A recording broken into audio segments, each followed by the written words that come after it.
Hey Rick, what's going on today, man? Hey Matt, what's cracking? Nothing. I kind of had a loaded question for you today. I'm ready. You ready? I'm so ready. All right. Well, maybe it's not that loaded, but I really want to talk about a consistent customer experience and how we do that every day at our facility. Right. I mean, I think a lot of people maybe take that for granted, but I wanted you to kind of explain how important that is and what you've seen out there and here. Yeah, no, it's a great question. Listen, I really feel like I've told this one story 1,000,001 times, but I can't think of a different illustration. So if you don't mind, I'll just answer with my usual answer for this. If I was asked this at a conference or something. Right. So, you know, the book, The E-Myth, obviously you and I have talked about that a lot. E-Myth Revisited by Michael Gerber, best entrepreneur book, I think. And the reason I like it so much is it speaks to the power of running systems. And really systems around things that are soft, right? Like personal training can sometimes be seen, as you know, as like an art, right? Like I do this and I do that in the way that I do it. And I would agree with that to a certain extent if you're just a one-off coach who's just working with people. But if you want to scale your business and you want to then hire another trainer, or maybe you want to do your own brick and mortar business at some time, you're going to want to make sure that you can turn to those people and say, this is how we do things. And that no matter if they're working with you as the original coach or one of the people in your business, that there's no lapse in customer experience, right? So what I would say is you got to build a playbook and then you have to run the play, right? Sure. So back to the E-Myth Revisited. In that book, he tells a great story, and I'm not sure I've got it dead on, but this will be close. So in the book, he talks about a friend of his referred him to a barbershop. He said, hey, there's a new barber in your neighborhood. It's a great place. You got to go check it out. He's a guy, so he's like, whatever. It's a haircut, right? Yeah. As you know, as a guy, it's like you can get your haircut anywhere. It kind of looks the same no matter what, right? But he goes into this place, and it's beautiful. It's brand new. There's somebody working at the desk, right? And they greet him by name because they look at the schedule. It's like, that's nice. We've talked about that on previous podcasts. Great. They give him a cup of coffee, tell him that the barber will be ready in a moment. And when he is, that they'll usher him back, right? It's like, oh, that's cool. So sure enough, when the barber's finished, this lady introduces the two of them in the back, and the barber sits him down and says, listen, I just got back from a seminar where I learned how to cut your hair dry with the scissors, like, you know, without shaviers or whatever, because it doesn't tear the end of your hair and it gives you a better haircut. He's like, all right. Again, he's a guy. He's like, what do I care, right? So he sits down, getting his hair cut as usual, and he gets his coffee freshened up, which is a nice touch, right? And stands up, looks in the mirror, hair looks great. So he's like, awesome, you know. Mm-hmm. On his way out at the desk, the young lady that had greeted him said, hey, can I book you another 30 days from now, which is typical interval for haircut. And he's like, yeah, sounds good. So the next time he comes back, it's Saturday morning. And do you get your haircut or do you shave it yourself? I mean, I know you've got a stylist. I mean, this is a pretty nice haircut I got going on. I know. But no, I do it myself. Okay. So if you didn't do that, you would know that on Saturday mornings, barbershops are really busy. And so it's a Saturday morning, place is packed, and the person at the desk is like distracted. You know, they're running around like getting towels or seating other people, whatever that may be. And so he does get his cup of coffee and a quick greeting, not by name, but whatever, they're busy, right? He gets it. And then when it's time for him to go back and get his haircut, the person that's working the desk is not available. So the barber just kind of gives him the, hey, come on back, right?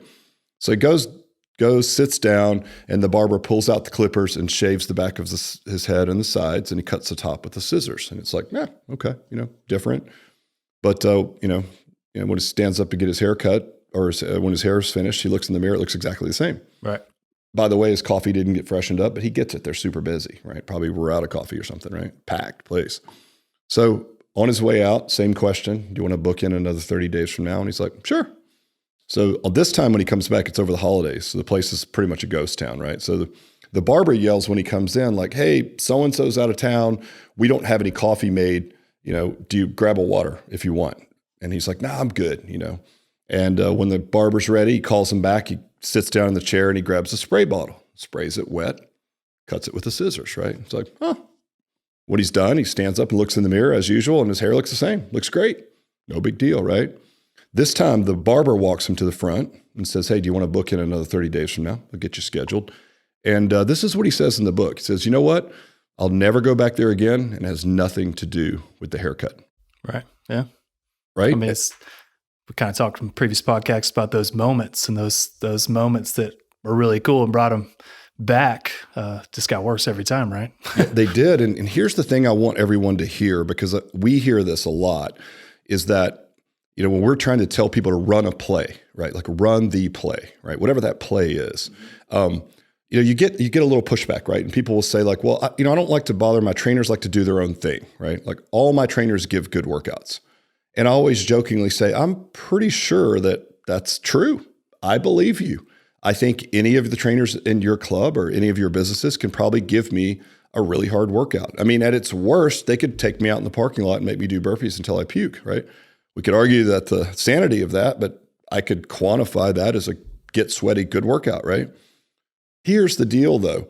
If your coaches can't give that same amazing workout, the same experience, the things they put around it aren't similar, it doesn't matter if the workout is equally as good.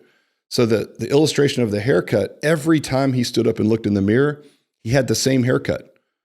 And that's what he said, I'll never go back there again. It has nothing to do with the haircut. The reason is it had nothing to do with that. Being able to deliver effective workouts just barely gives you the right to even be in business in the fitness studio space, right? Personal training business.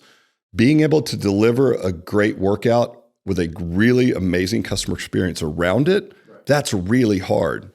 But if you can do it, right, now you're cooking with oil.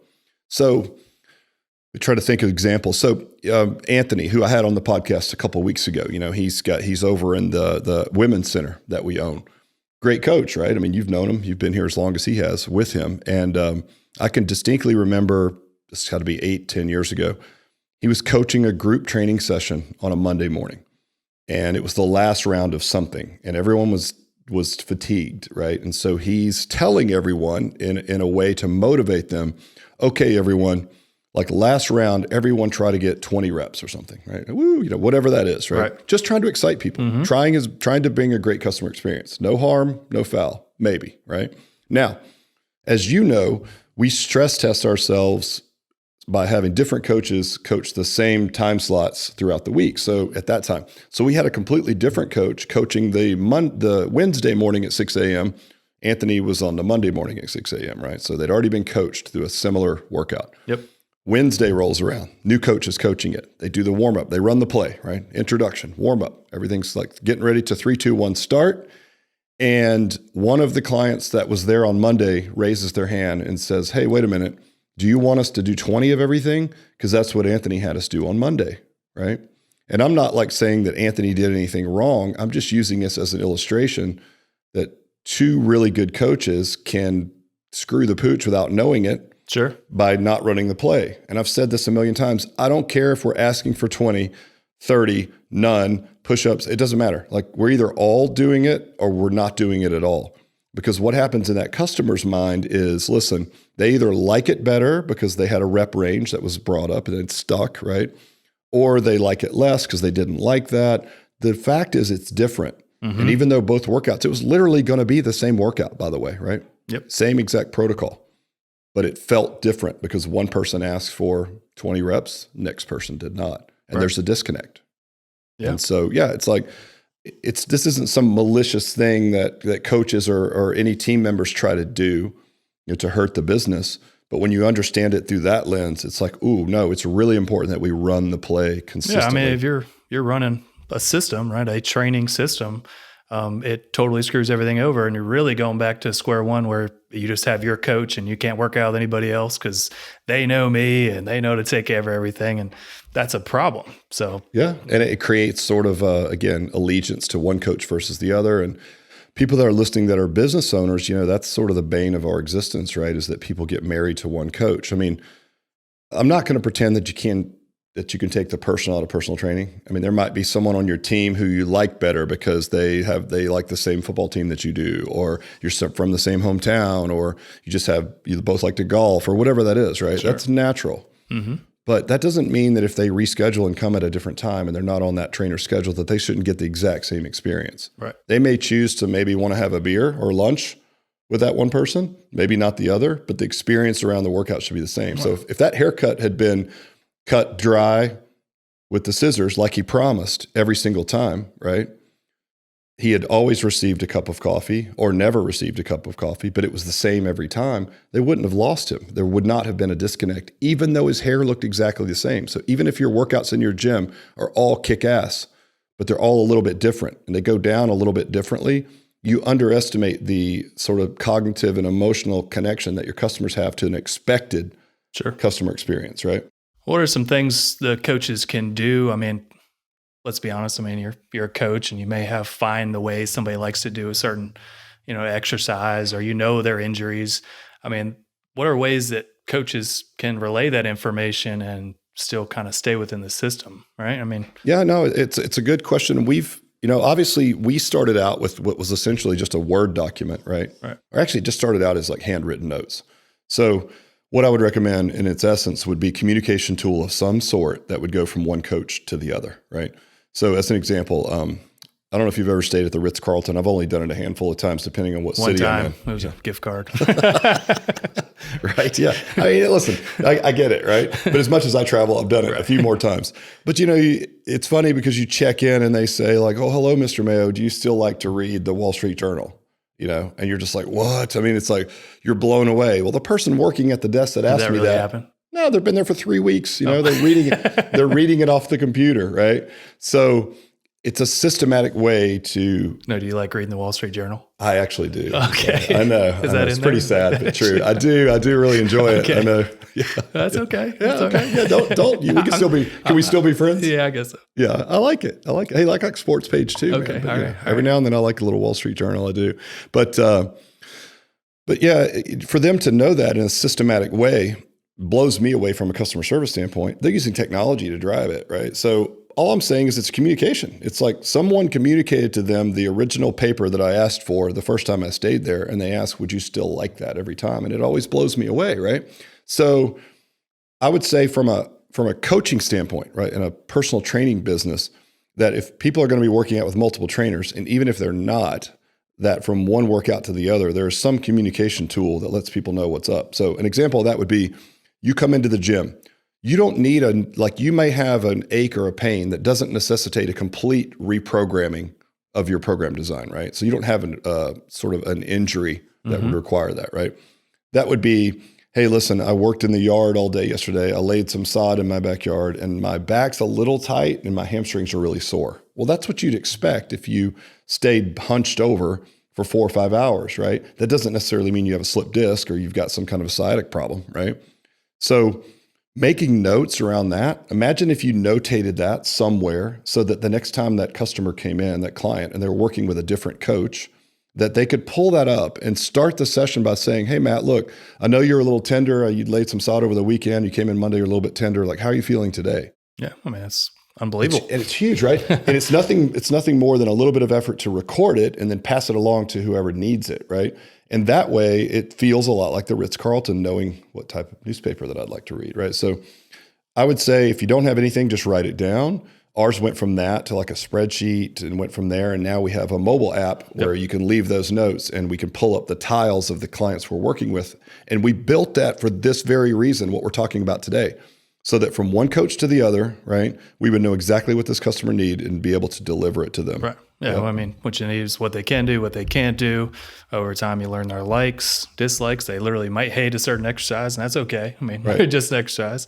I mean, that's huge. And then you get to put, like you said, maybe there's some family history or maybe they have a big date coming up. Right. I mean, that's really cool. Yeah. I mean, let's face it, you guys, if we're honest, it's like good exercise form, good programming. Again, just gives you the right to be in business. Knowing that someone's, son or daughter is getting married over the weekend, knowing that they're sore from working in the yard, knowing that they've had a loss in their family or something like that. If everyone on the team addresses that in a meaningful way each time, because there's some notation of where these customers are, that is the real substance. That's the juice that makes your business amazing or barely able to be in business, right? Sure. Some of these things happen organically when you're one coach coaching one client because you just remember, right? Yep. But you take anything to scale, you involve even one more person, and all that goes out the window. So yeah, we have the app, and it's basically do's, don'ts, and anything that we need to know. And another part of this that we didn't bring up is what we call emotional exercises. And so I think when we see clients get married to coaches, a lot of times it has to do with like working around injuries, which that's the don'ts, right? But it also has to do with like the little extras that clients like. Everybody has an emotional body part. That's why we call it that, right? So it could be like, you're sitting down in an eval and they're like, I just want to work this fat on the back of my arms, right? Right? I just need the inner thighs. Or a guy's got a big belly, right? How many times have you sat down with a 60-year-old guy who's got high blood pressure and his doctor tells him to work out and he's got a huge belly, ton of visceral fat. And he says in the starting point session that, I wouldn't mind getting my arms a little bigger. And we laugh at that. It's like, man, you have bigger fish to fry. What are you worried about?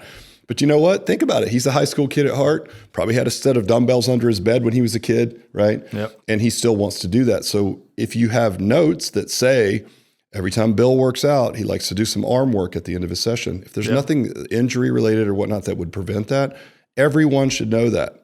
Right. And everyone should say on the way out, Bill, hey, before you go, let's do some arm training today. Yep. And he's just like, he gets it. Whether he even understands what's going on, everybody on the team knows him, and that feels good. That's like the cup of coffee, right? It's exactly like the cup of coffee. Time. It's there every time. No matter who's there, they're going to make it happen, and it gives them that sense of completion. In the nature of this conversation, it could have been a different barber every time. Sure. But if the haircut went down the same, haircut looked similar, always got the coffee, always had it refreshed, the processes around it were similar, right? It would have been a win every single time. So we're talking about the training session for the most part right now. How about, customer experience and consistency? It starts when you walk in the door. You want to talk about that? I think this is easy. Like go back to, I think it's episode 4, like the core tenets, right? The 7 core tenets. Stick with those. And if you just hit those, that is the customer experience, right? So just knock those out every time. Here's what I will tell you. So it's not just about the session, but that's our service, if you will, right? If our service was a haircut, we would build it around a haircut, right? Our service is training, so we build it around a training. So a lot of it goes back to arm, like special exercises and all that. Here's what I'll tell you around the metrics, because we talk about this stuff, it sounds a little bit like kumbaya, like let's sit around the campfire and all be consistent, and all, but there's real metrics behind it. So there was a company called, it's kind of confusing, McKinsey & Company did a study on companies, right? And they were big companies, so Fortune 500 companies. And they went in and said, look, rate the customer experience. This is surveying customers from a 1 to a 10, right? And where would they end up? So the interesting thing was the companies that had a consistent customer experience, and here's the interesting part, even if the average was a 5. So imagine that. I don't think anyone sits in a meeting like this or with their team and says, like, hey, our goal is to be mediocre every time, right? But here's how powerful consistency is. The companies that were consistently a 5, they weren't even that good, right? But they did it consistently, right? Ended up with customer satisfaction ratings 20% higher, right? They made 15% more revenue on average than the other companies. And they cost them 20% less to service those same customers. So what's funny is we dig into all these like crazy ideas on retention and, rewards programs and all these things. And those things are important, right? Because they move the needle. Imagine if 20% of that could be eliminated or was irrelevant just by running the play consistently well every time somebody came in. If you just did that and could cut back on 20% of all the bells and whistles that you think are helping retention, who wouldn't want to do that, right? It's basically like saying you're ignoring the obvious things that are right in front of you and looking at all the bells and whistles and tricks of the trade. It's like, quit doing that. Just dig in and do these things well. And the commitment to doing those things consistently is difficult. That's why it's not done. That's why you look for some automated email campaign to keep people happy, because you don't want to make sure your team is running the same play consistently. You don't want to split hairs over someone says, let's do 20 reps on this last round versus the next coach doesn't. You're like, oh, it's not that bad. Right. No, it's bad. Yeah. And it's not bad in a way that is malicious, but it's bad in a way that's a disconnect for the customer, and that means it's bad for business. Yeah, they just feel it. What I was talking about earlier, it's just really the small things around the whole session, right? It's a very habit thing, right? We want people to come in consistently 3 days a week. They get in a routine. So if anything's out of place from what we talked about, our tenets, we either not greeting them, not saying, asking whether in our session, to the towels being in the wrong place or not there, those are disruptive. And if inconsistency over time, just like we talked at the barbershop, those are when they feel it and then they want to quit based on something else. I mean, really. Right. Yeah. Oh, I'm not getting in shape. It's like, you know what? You never ate well. You're never going to get in shape doing what you do, but that's not why you quit. Right. Yeah. So, I mean, there's a lot. And it's those small things, like you said, that nobody wants to, it's hard to manage and stay on top of. And it's not the sexy thing to do, right? You want to do the cool exercise. Yeah. And everybody can wing it and they're good. Yeah, just go for it, guys. We're all excited. It's like, yeah, you know, that's the trainer meeting you want to have. You don't want to sit in there and be like, okay, Billy, you should not have said do 20 on Monday. Yeah. If the whole group didn't say it, that's that relentless leadership and commitment to excellence that it takes, though, to be a whole nother level of business. Mm-hmm. And if there's any way that technology or whatever, you can leverage those things to make that scalable and stickier, you should. But it's probably not going to replace your owner leadership's resolve to make sure those things happen for the very reasons that we're talking about today. All right. So you got nothing, right? So you don't have an app. You don't have any systems in place right now. You got a bunch of trainers that do what they want. What's the first thing you do? You start controlling your service or your product. Basically, you appoint someone on your team to write the programs. I would say start with that, right? Because if everyone, in the scenario that you mentioned, typically we see just everyone shooting from the hip, doing whatever they want, right? And I would say, like, look, you have to own your processes, and then you can, if you you have to build the play before you can say run the play. Right. Like, what's the play, right? It's like, well, build it, right? And if you don't want to alienate your entire team while you're going through this process, just have it rotate around. So appoint a different coach on your team each week to be in charge of building the play. I think what you'll normally see is you'll get a little pushback when you first come in and try to systemize things, right? Especially if you're in the wild environment that you talked about, just a little bit looser. Then if you say, okay, well, I'm cool with you guys controlling it. So if you really have a lot of special sauce, right, that you think no one else on the team can do, help me out, right? Help us all. Like, teach us, you know, Yoda, teach us your special lunge that you invented, right? Obviously being facetious, but, you know, write all the programming for us this week. I'll pay you to do it. Next week, we'll have another coach do it. Next week, we'll have another coach do it, and we'll all run their play. Every single time we've done that in a facility, I'd say 80% of the coaches, you just call their bluff, essentially. That's all like, oh, well, no, I mean, that's cool. I mean, right. We'll do it. We'll do your thing, right? Which basically means there was no thought around systems and programming. They were just showing up every day, which is, we talked about it. It's difficult from an hour standpoint, but it's probably the easiest work you'll ever do. I have to be at work by 6. I show up at 5:45, and I just go out there and be myself and go home. That's an easy freaking gig. I did it for 10 years, 12 hours a day. I know the difference between that and having to get up and motivate yourself to like find what to do that day. It's a totally different ballgame. Yeah, it's much easier. I mean, honestly, done both, right? I mean, I've did my whatever I wanted, and I've worked inside of obviously our system. I mean, it's just, you're a better coach. You get to coach more. Well, I'm just thinking if that stuff, if the nuts and bolts are handled, right, where do you put your energy now? Into the system part around it, right? So that's really what it should be. So if anybody here is starting, control your product. Everybody's running the same play. Once you get everybody running the same play, you could put your time and effort into the building the experience around that play. That's going to lead to that consistency that you want. Part of being an entrepreneur, anyone that's listening that owns a business, and I know you feel this way as well, because we have these thought leader discussions all the time, it kind of makes you a little crazy, right? So anytime I'm consuming anyone else's services or buying their products, I'm looking at it through the lens of like an entrepreneur. So I'm like, well, it's a great experience. Or, you know, that person waiting our table would be a great coach because they have these kind of communication style and their body language is good. You know, of course, everybody you're with is like, oh, you know, it's like, but you can't shut it off, right? You guys get that. So I was out to eat recently at a restaurant, and there's a place I like to frequent for breakfast. And just for whatever reason, it's like there's always the same person at the front, right? I typically have the same wait staff or the same 3 or 4 people. They all know me. And so they know my order, right? So they come in and they're like, hey, what's up? You know, and they bring me my drink before I even have to ask for it because they know I like coffee. So they bring me a coffee. And then most of them say like the usual. Sometimes they literally just put in the order when they see me at the front, and I'll sit down and like bring it out and set it down, right? That's pretty cool. It's really cool. But is that scalable? What's the turnover like in a wait staff? Right. It's going to be much higher than trainers or coaching, right? So guess what happens when the new wait staff is hired and I go in there? You get all grumpy. You didn't get your Wall Street Journal? Yeah.